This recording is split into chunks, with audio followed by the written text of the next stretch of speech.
Best politician లాగా అనిపించలేదు. మనుషులు మనుషుల్లాగా ఉంటే మంచిది. ఉన్నవాళ్ళు ఉన్నారు, పేదవాడు పేదవాడుగా ఉన్నాడు, ఉన్నవాడు ఉన్నవాడుగా ఉన్నాడు. Degree colleges, professional colleges, engineering colleges అన్ని బంద్ ఉన్నాయి. అప్పుడు గవర్నమెంట్ ఫెయిల్ అయినట్టే కదా. Welcome back to royal news Telugu. మనం ప్రస్తుతానికి అయితే హైదరాబాద్ ఈ అమీర్పేటలోనే అయితే ఉన్నాము.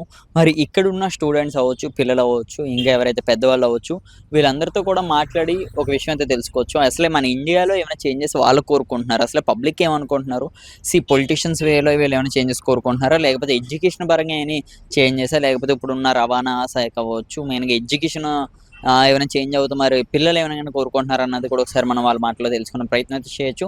మరి మీరు మాత్రం ఈ వీడియోని ఎక్కడ కూడా స్క్రిప్ట్ చేయకుండా చివరి వరకు చూడండి. చాలా తెలుగుగా సమాధానం అయితే చెప్పారు ప్రతి ఒక్కరు కూడా. మరి మీరు ఏమనుకుంటున్నారు అన్నది కూడా కింద కామెంట్ రూపంలో మాకైతే తెలియజేయండి. Madam hi. హాయ్, మీ పేరు? భార్గవి.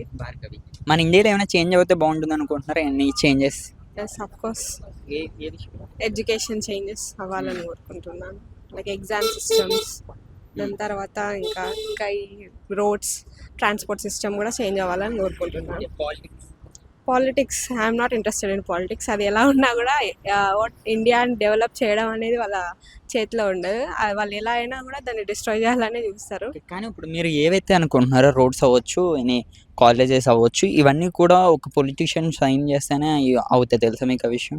ఓకే, పొలిటీషియన్ సైన్ చేస్తేనే అవుతాయి, కానీ దానికి మనం ఒక రైట్ పొలిటీషియన్ని చూస్ చేసుకోవడమే మన చేతిలో ఉంటుంది. కాబట్టి people should aware of that. అంటే పీపులే చాలా అవేర్ ఉండి ఎవరిని సెలెక్ట్ చేసుకోవాలని ఉండాలి.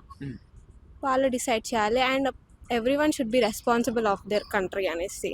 రోడ్స్ పైన ఇష్టం వచ్చినట్టు చేస్తారు కదా, అప్పుడు లైక్ ఫారెన్లో అయితే అలా ఉండదు, ఇక్కడైతే అలా ఉంటుంది. సో పీపుల్ కూడా వాళ్ళు అవేర్ అయి ఉండాలి కదా, ఇది మన కంట్రీ, మనం బాగా చూసుకోవాలి అనేసి. అలా పీపుల్ అవేర్ అయి ఉండాలి. At the same time they should be aware of the politician they choose. Okay, మీరు ఇప్పటి వరకు చూసిన వాళ్ళలో ద బెస్ట్ పొలిటీషియన్ ఎవరు? No, I don't say that. ఎవరు నాకు బెస్ట్ పొలిటీషియన్ లాగా అనిపించలేదు. ఎందుకంటే ఎక్కడ ఏపీ తెలంగాణనే. ఎవరు అనిపించలేదా? మేబీ కేసీఆర్. మీ అమ్మాయిలకి సెక్యూరిటీ ఉంది. అంటే ఫ్రీడమ్ కావచ్చు, ఒక స్వతంత్రం అంటారు, ఉంది, ఫ్రీడమ్ ఉంది. వచ్చింది అంటే అన్ని యాక్సెప్ట్స్లో కాదు. In something like free to what right to talk, right to do what ever they want, దానిపైన ఫ్రీడమ్ ఉంది. చేంజెస్ అంటే రోడ్స్, ట్రాన్స్పోర్ట్ సిస్టమ్ కంప్లీట్లీ, ఇంకా ఈ వాటర్ కంప్లీట్గా రెయిన్స్ వచ్చేస్తాయి, డ్రైనేజెస్ బ్లాక్ అవడం, అదంతా కంప్లీట్ శానిటేషన్ అంతా చేంజ్ అవ్వాలని అనుకుంటున్నాను. చేసే అవకాశం ఉందంటారు? Depends upon the people.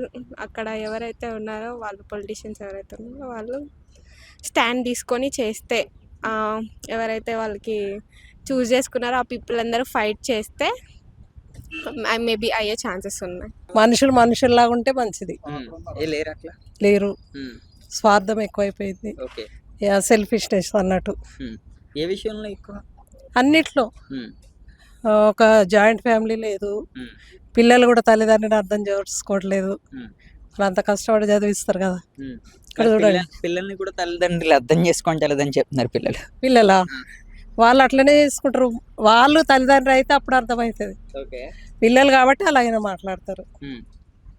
మరి రోడ్స్ ఎలా ఉన్నాయి? రోడ్స్ ఉన్నాయి కదా, కొన్ని చోట్ల బాగున్నాయి, కొన్ని చోట్ల బాగాలేవు. యాక్సిడెంట్ జరిగింది కదా మొన్న, బస్సు యాక్సిడెంట్, ఫైర్ యాక్సిడెంట్. ఇట్లా రోడ్స్ బాగుంటే బాగుంటుంది. ఫ్రీ బస్ వద్దు. ఎందుకని ఫ్రీ బస్ ఎందుకని? అదేదో నిత్యావసర సరుకులు అవి తగ్గిస్తే మంచిది. కానీ మరి గతంలో ఇదే ఫ్రీ బస్ కోసమే కదా మీరు అందరూ కూడా ఓట్లు వేస్తారు రేవంత్ రెడ్డి గారికి. నేను వేయలేదు, ఫ్రీ బస్ కోసం నేను వేయలేదు. పథకాల కోసం వేసారా? ఏ పథకం కాదు, ప్రజలందరూ బాగుండాలి, మంచి నాయకుడు ఉండాలి, ప్రజల సమస్యలు తీర్చాలి. మరి ఇప్పుడు బాగున్నారా ప్రజలు? ఉన్నవాళ్ళు ఉన్నారు, పేదవాడు పేదవాడిగా ఉన్నాడు, ఉన్నవాడు ఉన్నవాడిగా ఉన్నాడు. మరి మీ అందరిని కోటీశ్వర్లు చేస్తారని చెప్పారు కదా రేవంత్ రెడ్డి గారు, అయ్యారా? కష్టపడితే ఎవరైనా కోటీశ్వర్లు. ఫ్రీగా వస్తే అది కోటీశ్వర్లు అయితే ప్రయోజనం ఏముంది? కష్టపడాలి. కష్టపడకుండా ఫ్రీగా అన్ని కావాలంటే వాళ్ళని సోమరులను చేసినట్టే కదా. ఇప్పుడున్న గవర్నమెంట్స్ నేను బాగా గమనించానంటే, ఇప్పుడు ఎక్కడ ఎనీ గవర్నమెంట్ ఎవరు అధికారంలోకి రావచ్చన్నా సరే, మీకు ఫ్రీగా డబ్బులు ఇస్తాము, మీకు ఫ్రీగా బియ్యం ఇస్తాము, మీకు ఫ్రీగా బస్ ఇస్తాము అంటే మీరు ఓట్లు వేస్తున్నారు తప్ప, మీకు ఫ్రీగా నేను విద్య నేర్పుతాను, మీకు ఫ్రీగా జాబ్స్ తెప్పిస్తానంటే ఎందుకని ఎవరు ఓట్లు వేయట్లేదు? అసలు ఏం చూసి ఓట్లు వేస్తారు మీరు ఇప్పుడు?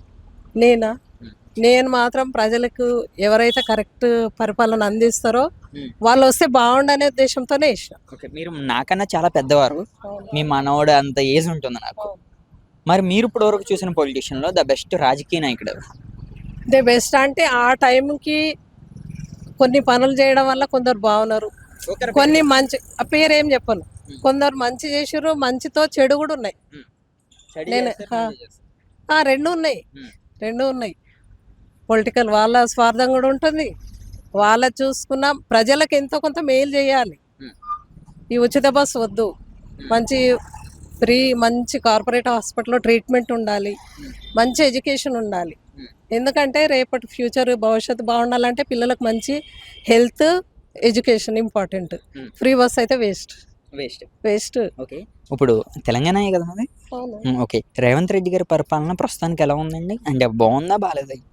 బాగుంది, ఎలా నడుస్తున్నాయి? నడుస్తున్నాయి. అట్లా కొత్త కాపురం పెడితే ఎట్లుంటుందో అదే పరిస్థితి. కొత్త కాపురమా? ఓకే, మరి కేసీఆర్ గారు ఉన్నప్పుడు అభివృద్ధి జరుగుతుందా, రేవంత్ రెడ్డి గారు? ఇద్దరు చేస్తున్నారు. కాకపోతే ఇప్పుడు ఒక ఫ్యామిలీలో ఒక తండ్రి ఉన్నప్పుడు తండ్రి బిడ్డలకు కావాల్సిన అవసరం తీర్చాలంటే అప్పు చేయాల్సింది. అట్లా అప్పు చేసి మన కేసీఆర్ చేసి ఉండవచ్చు. ఇవి అప్పులు ఉన్నాయి కాబట్టి రేవంత్ రెడ్డి గారు ఒకవేళ అప్పులన్నీ తీర్చలేక ఆయన తక్కువ చేసి ఉండడు. అంటే ఇప్పుడు చూస్తుంటే మన తెలుగు పిల్లలు అవ్వచ్చు, అందరూ యూత్ అందరూ కూడా ఒక రాజకీయ పార్టీ ఎవరైనా సరే ఒక లీడర్ వెళ్తుంటే బండ్ల మీద అంతంత స్పీడ్ వెళ్ళడం, జెండాలు కట్టుకోవడం, అంటే బడికి కాలేజీలకి మానేసి వీళ్ళు రాజకీయ పార్టీల మీద తిరిగేదాన్ని మీరు ఏ విధంగా చూస్తారు?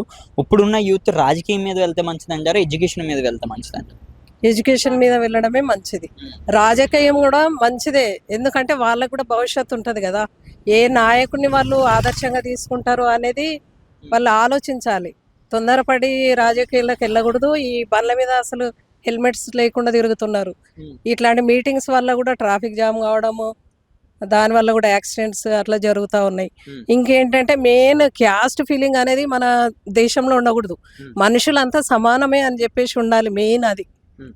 ఏ కులమైనా ఏ మతమైనా ఒకరినొకరు గౌరవించుకోవాలి. మనుషులు మనుషుల్లాగా బ్రతకాలి. జాలి దయ ప్రేమ కలిగి ఉండాలి. ఒకరినొకరు ఒకరి మతాలని ఒకరు గౌరవించుకోవాలి. ఓకే, కానీ ఇప్పుడు నిజంగా అలా ఉన్నారా ఇప్పుడున్న వాళ్ళు? అంటే లేరు, కులాన్ని పట్టించుకోకుండా. నేనైతే పట్టించుకోను.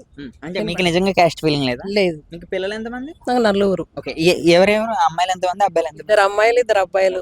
మరి మీరు, అంటే నేను నార్మల్గా అడుగుతున్నా, ఒకవేళ మీ అమ్మాయి వేరే కులం అబ్బాయిని ప్రేమించరు కానీ ఒకవేళ మిమ్మల్ని ఒప్పుకొని ఒకవేళ మిమ్మల్ని పెళ్లి చేసుకున్నా అంటే మీరు ఒప్పుకుంటారు?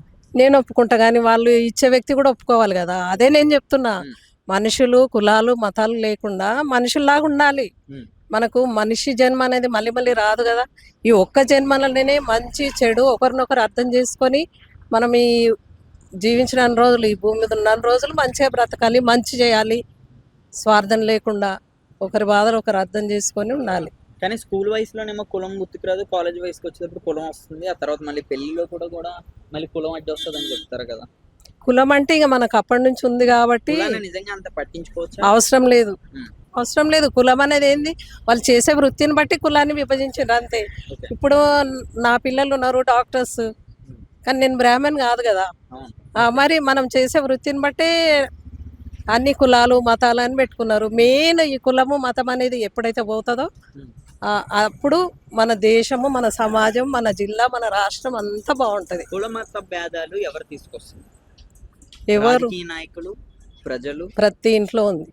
మనకు ఎదురుగా కనబడేది ఎక్కువ రాజకీయ నాయకులు కాబట్టి వాళ్ళకు సపోర్ట్ ఇస్తున్నారు కాబట్టి వాళ్ళు రాజకీయ నాయకులు కావచ్చు. నెక్స్ట్ వాళ్ళు రిసీవ్ చేసుకున్నది మన సమాజం. అందరూ కులము మతం అనుకుంటుంటారు, కానీ నాకు నచ్చని పదం అది ఒకటే, కులము మతం. ఇప్పుడున్న పిల్లలు ఏ లైన్లో వెళ్తే మంచిదంటారు? మంచి ఎడ్యుకేషన్ ఉండాలి, పొలిటికల్లో కూడా వాళ్ళు మంచి విద్యావంతులు అయి ఉండాలి, అనుభవము. ఎదుట ఎవరైతే మంచి సర్వీస్ ఇస్తున్నారో రాజకీయ నాయకులను వాళ్ళని ఆదర్శంగా తీసుకోవాలి. ఉండొచ్చు, లేరా? ఎందుకు ఉంటారు, ఉంటారు. నూటికొకరు ఉన్నారు కాబట్టి ఇన్ని రోజులు ఈ విధంగా మన సమాజం, మన మనుషులు ఈ మన మంచి రాజకీయ నాయకులు ఇప్పుడా ఇంకా నేను అంత స్టడీ చేయలేదు. సీఎం వల్ల ఏమైనా అభివృద్ధి జరిగిందా తెలంగాణ కేసీఆర్ గారు మస్తు జరిగింది కదా, మంచిగా డెవలప్మెంట్ అయింది అంతా. ముందు ముందైన వల్ల మంచిగా జరిగింది, ఇప్పుడైన వల్ల ఏం జరుగుతలేదు, అంతా వెనకలికి పోతుంది అంతా. అప్పుడు 24 hours కరెంట్ ఉంటుండే, ఇప్పుడు సగంకి సగం పోతానే ఉంది. ప్రతి ఒక్కడు తిట్టుకునేటోడు అయ్యింది కానీ ఛార్జింగ్ పెట్టుకునేకి కూడా లేదు మాకైతే. ఓకే బ్రో, ఏంటి ఇప్పుడు ఎలా ఉంది బ్రో ప్రస్తుతానికి? వేస్ట్, పనికిరాదు. ఎందుకని గవర్నమెంట్ పోయింది, fail fail? 100% fail. BJP free bus bro. Free bus ఎవరికి? స్టూడెంట్స్ కి పెట్టి స్టూడెంట్స్ కి పెడితే బాగుంటుండే. కనీసం స్టూడెంట్ కోసం ప్రైజ్ అన్నా తగ్గియాలి. ప్రైజులు పెంచి గర్ల్స్ కి పంపించి వాళ్ళు తిరుగుతారు, వాళ్ళకి లాభం, అది మాకేం లాభం? స్టూడెంట్స్ కి ఏమన్నా కావాలి. ఓకే మరి బ్రో, కేసీఆర్ గారు ఉన్నప్పుడు ఎలా ఉన్నది, ఇప్పుడు రేవంత్ రెడ్డి గారు ఉన్నప్పుడు ఎలా ఉంది? మెయిన్ గా మీ స్టూడెంట్స్ కి కాలేజెస్ లో ఎడ్యుకేషన్ అవ్వచ్చు. ఎడ్యుకేషన్ మినిస్టర్ ఉండే అప్పుడు, స్టూడెంట్స్ కి ఎడ్యుకేషన్ మినిస్టర్ ఉండే, మంచిగా ఉంటుండే. ఇప్పుడు ఈయన వచ్చినాక ఏం లేకుండా పోయినాయి అన్ని సగం. అదే ఎప్పుడు పెట్టి late. Revanth Reddy home minister, Revanth Reddy chief minister, ముగ్గురు అతని దగ్గరనే పెట్టుకోండు. ఎట్లా చేస్తుండే? ఏం చేయనీకి వస్తలేదు. 3 లక్షల బడ్జెట్ లో 8,000 కోట్లు ఒక రియంబర్స్మెంట్ కట్టలేడు. వారం రోజులు డిగ్రీ కాలేజీలు బంద్ ఉన్నాయి. ఏం చేసినట్టు మరి గవర్నమెంట్? ఓకే, ఎప్పుడు బంద్ ఉన్నాయి? మొన్న 1 week degree colleges, professional colleges, engineering colleges అన్ని బంద్ ఉన్నాయి. అప్పుడు గవర్నమెంట్ ఫెయిల్ అయినట్టే కదా మరి. అంతే. ఓకే మరి డెవలప్ విషయంలో ఎలా ఉందంతా? డెవలప్మెంట్ కూడా అంతే, రైజింగ్ 1 అని చెప్పి ఆయన చెప్పుకుంటున్నాడు అంతే కానీ ఏం లేదు, అన్ని రైజింగ్ లాస్ట్ లైన్ ఉంది తెలంగాణ. బ్రో జాబ్స్ అది ఫ్యూచర్ లో చూడాలి ఇక ఓకే ఎట్లా. బ్రో, ఇప్పుడు మీరంతా మంచి కాలేజ్ లో చదువుతున్నారు, కాలేజ్ నేమ్ వద్దు కానీ మంచి కాలేజేగా. ఇయర్లీ ఎంత ఫీజ్ చేస్తారు? 60. ఓకే, 1 person కి. ఓకే బ్రో, మరి రీసెంట్ గా ఒక న్యూస్ వచ్చింది గుర్తుందా? ఏఐ ఆర్టిఫిషియల్ ఇంటెలిజెంట్ వచ్చిన తర్వాత జాబ్స్ ఉండవు అని కూడా చెప్పారు కదా, దీన్ని ఎలా చూస్తున్నారు? కామర్స్ స్టూడెంట్స్ కి కాదు, ఓన్లీ దానికోసం. మీరు కామర్సా? కామర్స్ మీకేమవుదా? ఏం కాదు మాకు. అంటే మీరు ఎవరు కూడా ఇంజనీర్స్ అవరా? ఇంజనీర్స్ ఏముండదు, మొత్తం ఐటీ సైడ్ ఉండదు మాది. అకౌంటింగ్, బ్యాంకింగ్ అందులో వెళ్ళిపోతాం. అకౌంటింగ్, బ్యాంకింగ్ అందులో పోతున్నాం. ఓకే మరి వాటిలో కూడా ఏ వచ్చింది తెలుసా మీకు? బ్యాంకింగ్ లో మీ సార్ ఎవరో చెప్పారన్నారు, ఏ ప్రాబ్లం సార్ సిసి ఆయన. దానికి కూడా బ్యాంకింగ్ కూడా ఏ వచ్చింది బ్రో. కానీ అది అకౌంట్ చేయడానికి ఇప్పుడు మళ్ళీ లెక్కలలో మనమే వేయాల్సి వస్తుంది, అది కూడా ఏ చేయలేదు కదా, సారే చెప్పిండే. అంతే, గుర్తుంటాయి కదా అవే చెప్తున్నాడు. అయితే బ్రో, 1 word లో ఇప్పుడున్న మన రేవంత్ రెడ్డి గారి కోసం ఏం చెప్తారు? ఇప్పుడున్న ఆయన ప్రభుత్వం ఏ విధంగా ఉంది? పనికిరాదు. అసలు పనికిరాదు, waste. Bro hi bro. Hi. మీ పేరు? నా పేరు మహేష్. మహేష్, ఎక్కడ ఉంటారు? ఇక్కడ ఎస్ఎన్ఆర్ ఉంటా. ఎస్ఎన్ఆర్ లో ఉంటా. బ్రో, తెలంగాణ రాష్ట్రంలో ఇప్పుడు గవర్నమెంట్ ఏ విధంగా ఉంది బ్రో ప్రస్తుతానికి? గవర్నమెంట్ మాత్రం మంచిగా ఉంది, ప్రభుత్వం మాత్రం ప్రజెంట్ మాత్రం బాగా మంచి పథకాలు, ఇందిరమ్మ ఇల్లు, సో లైక్ చాలా ఉన్నాయి పథకాలు. చెప్పాలంటే చాలా ఉపయోగపడే పథకాలు ఉన్నాయి. హామీలన్నీ అందుతున్నాయా? అందుతున్నాయి, ఒక 50% 60% అందుతున్నాయి. ఇప్పుడు మొన్న గవర్నమెంట్ ఫామ్ అయింది కదా, ఒక 1.5 years సంథింగ్ అవుతుంది. ఓకే, చూస్తే బ్రో ఇక్కడ రేవంత్ రెడ్డి గారి పరిపాలన ఏ విధంగా ఉంది? పరిపాలన మాత్రం ఎక్సలెంట్, గుడ్, ఒప్పుకోవచ్చు, బాగుంది. కేసీఆర్ గారు ఉన్నప్పుడు డెవలప్ అవుతుందా, ఇప్పుడు రేవంత్ రెడ్డి గారు ఉన్నప్పుడు డెవలప్ అవుతుందా? ఇప్పుడు రేసింగ్ తెలంగాణ ఇప్పుడు డెవలప్ అయితే అవుతుంది. అంటే కేసీఆర్ గారు కూడా మంచిగా పథకాలు పెట్టిండు, బాగానే అవుతుంది. అది కూడా ఇంత బాగానే ఇచ్చింది, బాగానే మంచిగా ఉంది పథకాలు. ఇప్పుడు కాంగ్రెస్ ప్రభుత్వం కూడా బాగానే ఇస్తుంది.